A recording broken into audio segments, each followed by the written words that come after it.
गाड़ी खरीदे विश्वविद्यालय के लिए, उसमें घोटाला। घर में अपने काम करने वाला को रखें, उसको विश्वविद्यालय से पेमेंट करते हैं। पर्दा खरीदते अपने घर में लगवाने के लिए। हम लोग को अंतिम जब सारा चिट्ठी 6 महीना से देने के बाद राष्ट्रपति सचिवालय में ये चिट्ठी देना पड़ा। कॉपी जरूरत होता है अगर 85,000 तो छपवाते हैं 1.5 लाख, छपता नहीं है। लेकिन इन पे आरकेडी कॉलेज में केस कर दिया गया। क्यों?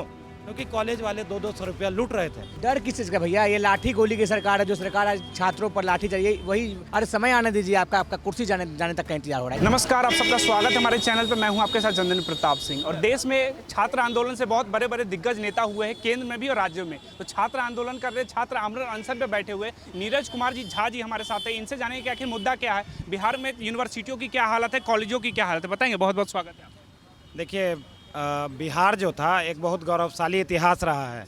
जो नालंदा विश्वविद्यालय का जो इतिहास बना है बहुत ही बड़ा इतिहास था। लेकिन अभी जो कंडीशन है, जो यहाँ पर स्थिति है, ना सरकार ध्यान दे रहा है, ना राजभवन ध्यान दे रहा है, और उच्च शिक्षा को पूरी तरह से बर्बाद करने पे तुला हुआ है। आपको एग्जाम्पल है पाटलिपुत्र विश्वविद्यालय, जो पूरा पटना का मेन अब बन चुका है। वहाँ के जो कुलपति हैं डॉक्टर राकेश कुमार सिंह, आपको उनके बारे में जब आप जानिएगा, अब विजिलेंस का अगर छापा पड़े तो इतना पैसा निकलेगा उनके पास से, उसका कोई तोड़ नहीं है। एक वीसी होकर के इतना पैसा निकलेगा। कई लोग पूछेंगे आपको कैसे पता उनके पास कितने पैसे? तो फिर पैसा गया कहाँ? आखिर क्या ऐसा नौबत था कि 11 प्रिंसिपल को उनको अयोग्य होते हुए भी उनको प्रिंसिपल बनाना पड़ा? तो सबको पता है 20-20 लाख रुपया लेकर के उनको प्रिंसिपल बनाया गया है। तो आखिर किस कंडीशन से बनाया? कि बीजेपी से जुड़े हुए हैं इसलिए बना दिया गया, कि पैसा लेकर के बनाया गया? 2 ही रीजन हो सकता है। और मेन कॉलेज, आपको बीडी कॉलेज देख लीजिए, आपको मालतीधारी कॉलेज नौबतपुर देख लीजिए, द्वारका कॉलेज देख लीजिए, महिला कॉलेज खगोल देख लीजिए, हर कॉलेज में बीसी का ही आदमी बैठा हुआ है। और कैसे बैठा हुआ है? पैसा दे करके। क्योंकि जो योग्य व्यक्ति होता है, अब वो बनने वाला होता है प्रिंसिपल, उसका ट्रांसफ़र कर दिया जाता है। और जो अयोग्य होता है, जो यूनिवर्सिटी एक्ट और राजभवन के द्वारा जारी एक्ट पे एलिजिबल नहीं है, उसको प्रिंसिपल बना दिया जाता है। बहुत सारे कागज पत्र लेकर बैठे हुए, तो मुद्दा क्या लेकर? देखिए, हम लोग को अंतिम जब सारा चिट्ठी 6 महीना से देने के बाद राष्ट्रपति सचिवालय में ये चिट्ठी देना पड़ा दिल्ली में, ताकि जो है इस पर कोई सुनवाई हो सके। लेकिन फिर भी कोई सुनवाई नहीं हुआ। पर आज कंडीशन है कि डॉक्टर आर.के. सिंह का पावर सीज कर दिया गया। और डॉक्टर आर.के. सिंह के राह पर ही तिलका मांझी विश्वविद्यालय के वीसी डॉक्टर जवाहर लाल ने भी सेम घोटाला, उनका घोटाला तो और अपरंपार है। गाड़ी खरीदे विश्वविद्यालय के लिए, उसमें घोटाला। घर में अपने काम करने वाला को रखें, उसको विश्वविद्यालय से पेमेंट करते हैं। पर्दा खरीदते अपने घर में लगवाने के लिए, टेंडर नहीं होता है लेकिन बिल बन जाता है। तो इतना बड़ा बड़ा घोटाला करके बैठे हैं। और उसके चलते जो डॉक्टर जवाहर लाल है, उसके चलते वहाँ के कुल सचिव को हटा दिया जाता है। और नए कुल सचिव जो आते हैं उससे भी उनका नहीं बनता है। तो सोचिए कि राजभवन एक्शन क्यों नहीं ले रहा है, छात्र यही जानना चाहते हैं। और आज छात्र जो यहाँ आपको दिख रहे हैं, और हम लोग जो आमरण अनशन पे बैठे हैं, अनिश्चितकालीन भूख हड़ताल पे, और आज दूसरा दिन है, लेकिन सरकार के तरफ से कोई ना आदमी मिलने आया है, ना कोई डॉक्टर चेकअप करने आया है कि बच्चों का भविष्य क्या होगा, किसी को कोई चिंता नहीं है। आज आप देखें, अभी थोड़ा देर पहले हमारे जो पालीगंज के विधायक हैं संदीप भैया आए थे छात्रों को प्रेरित करने के लिए। और संदीप भैया लगातार 6 महीना से इस मुद्दा को राजभवन सीनेट के बैठक में हर समय उठा रहे हैं। और पूरा बिहार प्रदेश यूथ कांग्रेस जो है इस मुद्दा पे लड़ते रहेगा। भले उन लोग को लग रहा होगा कि हम इनका सुनवाई नहीं करेंगे तो ये लोग हट जाएंगे, तो यही इस बार संभव नहीं है। अनिश्चितकालीन भूख हड़ताल है, और जब तक ये लोग नहीं हटेंगे हम लोग बैठे रहेंगे। अगर छात्र, जो आज कुछ छात्र ऐसे भी हैं जिनका रिजल्ट ख़राब किया गया है, क्यों? इंटरनल में प्रेजेंट होने के बावजूद उनको अब्सेंट करके फेल कर दिया गया। क्यों? जानबूझ के, ताकि या तो बच्चे घूस दे करके रिजल्ट सही करवाएं, तो दोबारा परीक्षा दें, जिससे विश्वविद्यालय को फ़ायदा हो। क्योंकि वीसी का एक और काम, कॉपी ज़रूरत होता है अगर 85,000 तो छपवाते हैं 1.5 लाख, छपता नहीं है, बिल बनता है बिना कोई टेंडर का। वो टेंडर कहाँ निकलता है किसी को नहीं पता। आज एक आरएसएस सिक्योरिटी एजेंसी है, इन लोग का सारे कॉलेज के प्रिंसिपल को दबाव है कि इसी सिक्योरिटी एजेंसी से सिक्योरिटी लेना है। काहे? उसमें क्या खासियत है? क्योंकि वो वीसी को कमीशन देते हैं, जिस पे राजभवन, राज्यपाल महोदय ने भी मना कर चुका है कि इसको हटाना है, पूरे विश्वविद्यालय से हटाना है, लेकिन फिर भी नहीं हटाया जाता है।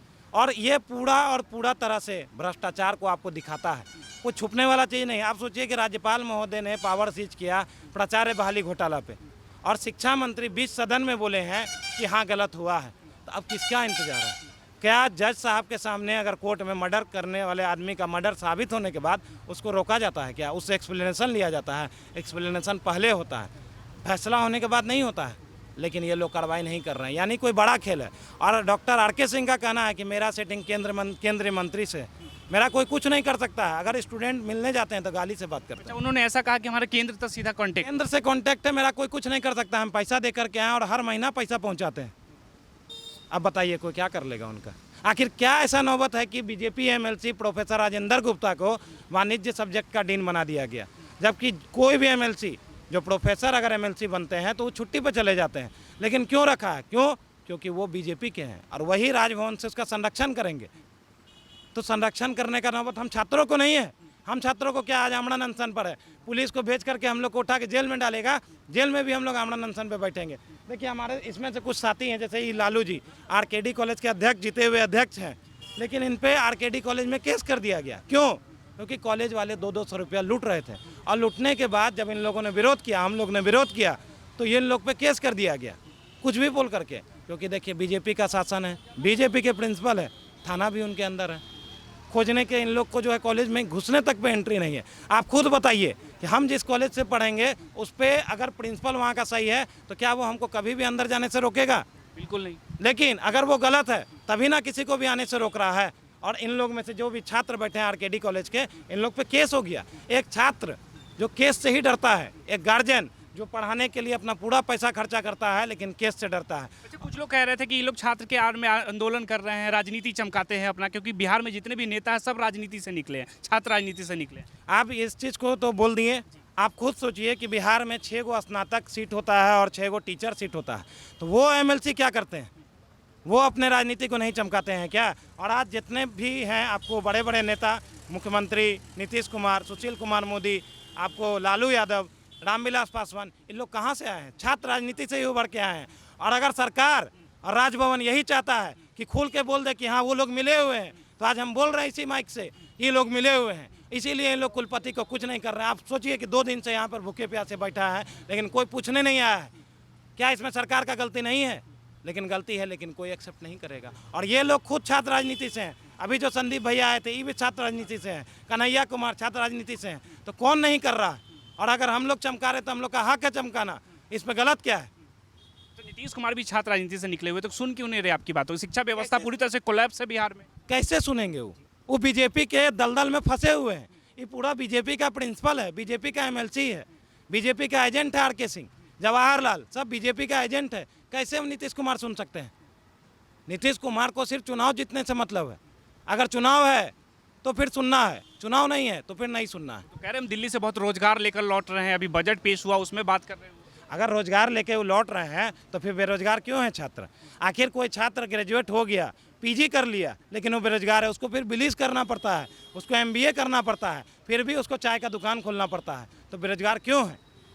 क्या उनकी योजना है कि अभी तक हम लोग सब बेरोजगार हैं? ऐसा तो नहीं कि सब के सब यहाँ राजनीति के लिए बैठा है। आखिर मैं बैठा हूँ, ये अध्यक्ष जीते हैं तो यही बैठ सकते हैं, लेकिन सब तो नहीं बैठा है।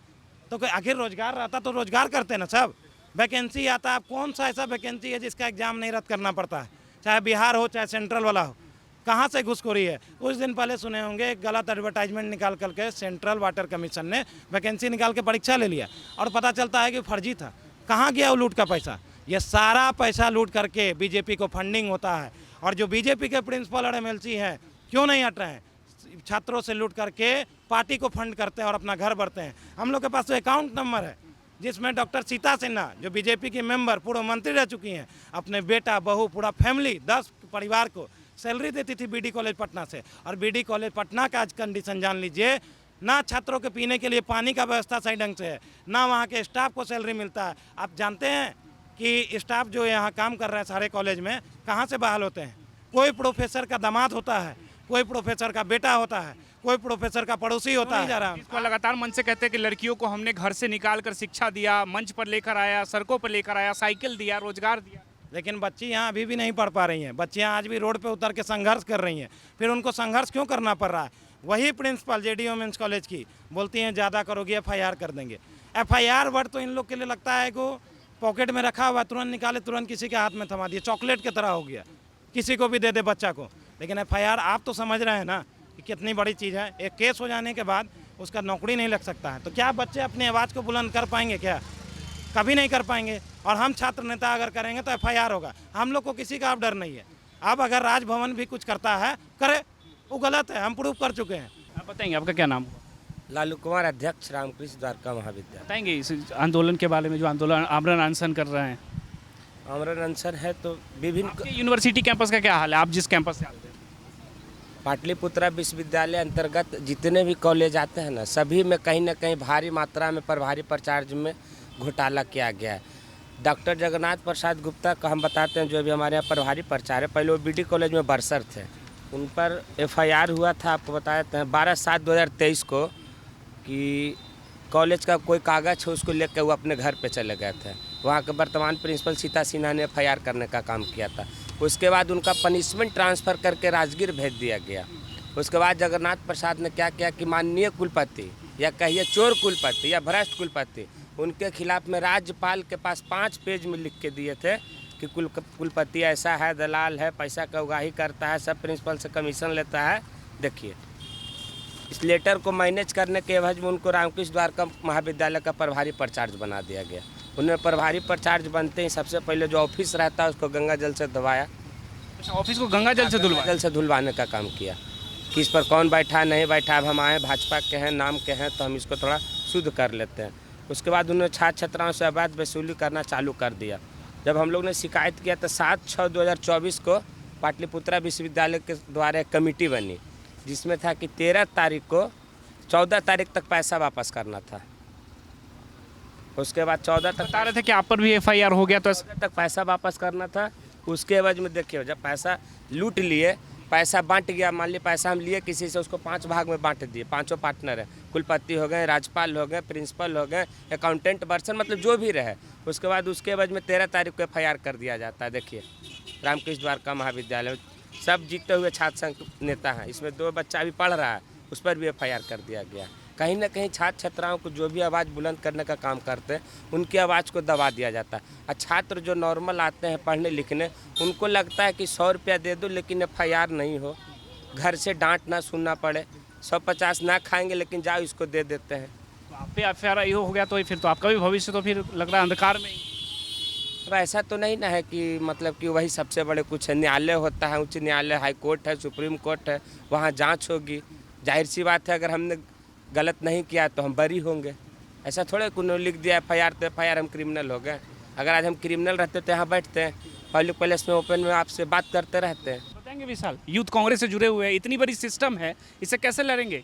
इस सिस्टम से तो लड़ना शुरू से हम लोग का काम रहा है। कांग्रेस पार्टी और यूथ कांग्रेस शुरू से सिस्टम के खिलाफ लड़ी है, और जब सिस्टम तानाशाही रवैया दिखाएगा उसके खिलाफ हम लड़ेंगे। सड़क से लेकर सदन तक हमारे नेता लड़ रहे हैं। कांग्रेस पार्टी के एमएलए सदन में आवाज़ उठा रहे हैं और कांग्रेस पार्टी के कार्यकर्ता सड़क पर आवाज़ उठा रहे हैं, और आवाज़ उठाना हमारा काम है। देखिए, घोटालोबाज की सरकार अब प्रचार नियुक्ति में भी घोटाले कर लिया। सीता साहू, राकेश जी जो बैठे हुए लुटेरों भ्रष्टाचारी, नियमानुकूल नियम के विरुद्ध जाकर इन लोग की नियुक्ति किया गया। इस नियुक्ति के खिलाफ यूथ कांग्रेस धरना दिया, और ये धरना आमरण अनशन लगातार जारी रहेगा। लेकिन सरकार तो जो सड़क पे जाकर प्रदर्शन कर रहे हैं उस पर लगातार लाठीचार्ज कर रहे हैं, तो डर नहीं लग रहा? नहीं, डर किस चीज़ का भैया? ये लाठी गोली की सरकार है। जो सरकार आज छात्रों पर लाठी चाहिए, वही मुख्यमंत्री जो छात्र राजनीति के ऊपर है, वही नीतीश कुमार का कैबिनेट है जो छात्र राजनीति का ऊपर है, और आज छात्रों पर लाठीचार्ज हो रहा है। ये दोहरी नीति कब तक चलेगा? आप आज छात्र राजनीति किए तो बहुत अच्छा, और जब छात्र मुद्दा के लिए हम लोग छात्र की आवाज़ उठा रहे तो बहुत खराब हो गया। ये कब तक चलेगा? और हम बैठे रहेंगे। जो मुख्यमंत्री जी को करना कल दूसरा दिन हो गया, और अभी तक सरकार का कोई प्रतिनिधि हम लोग से मिलने नहीं आया। दिख रहा है सरकार किस तरह का उदासीन रवैया हम लोग साथ कर रहा है। नहीं, कई लोग ये कह रहे थे छात्रों में, यूनिवर्सिटियों में तो बहुत सारे छात्र हैं, पर यहाँ बहुत चुनिंदा दिख रहे हैं। सभी छात्रों में एकता के साथ एक मंच पे क्यों नहीं है? जब कांग्रेस पार्टी का गठन हुआ था तो मात्र 75 लोग थे, और आज कांग्रेस पार्टी कितनी बड़ी होगी? आज हम लोग बिल्कुल 5 लोग हैं। कल के दिन हम लोग 50 लोग होंगे। अरे 5 लोग से वीसी इतना डर गया है कि तरह तरह का माहौल बनाने में लगे हुए। अगर हम लोग 5 ही लोग डर नहीं कुछ कर सकते तो क्यों इतना डर रहा है भैया? अरे समय आने दीजिए, आपका कुर्सी जाने तक का इंतजार हो रहा है। यही 5 लोग आपके कुर्सी का आखिरी कील साबित होंगे। आप सुन रहे थे छात्रों को जो आमरण अनशन में बैठे हैं। यूनिवर्सिटी कैंपस से जो राजनीति होती है वो केंद्र तक, सत्ता तक पहुंचती है। बिहार में एजुकेशन सिस्टम को लेकर, यूनिवर्सिटियों को लेकर, शिक्षा को लेकर आप क्या सोचते हैं? आप अपनी राय में ज़रूर बताएं। धन्यवाद।